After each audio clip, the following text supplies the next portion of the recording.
moi, les cas sur lesquels j'ai le plus enquêté et qui m'ont été le plus impressionnants, c'est vraiment les cas d'arrêt cardiaque, où là, on est dans une activité cérébrale proche de zéro, donc qui ne peut permettre absolument aucune activité. Et des cas comme ça, c'est pas, comment dirais-je, là j'ai fait mon métier de journaliste, je suis allé interroger les chercheurs, je suis allé interroger les médecins qui ont été témoins de ces expériences, je suis allé interroger les témoins eux-mêmes, j'ai lu des études, j'ai vraiment creusé la question pour savoir si les témoignages étaient vraiment solides. Parce que ça, en tant que journaliste, c'est la première chose que je vérifie. Est-ce que le type qui me raconte l'histoire, il l'a de première main, ou est-ce que c'est une histoire qui a été racontée 15 fois avant de m'arriver? Bon, je suis allé directement au témoin.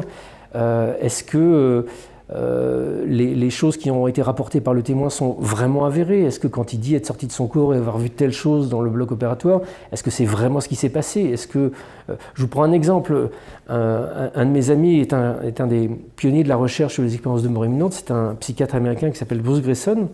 Au début de sa recherche, il a reçu un patient qui lui a raconté que pendant une opération à cœur ouvert qu'il avait subie, il était sorti de son corps et il avait vu le chirurgien dans le bloc opératoire faire la poule. Alors Bruce lui a demandé « mais qu'est-ce que vous voulez dire par faire la poule ?» Et là, le patient dit « je sais pas, il faisait comme ça dans le bloc opératoire, moi j'étais au plafond et je le voyais faire comme ça ».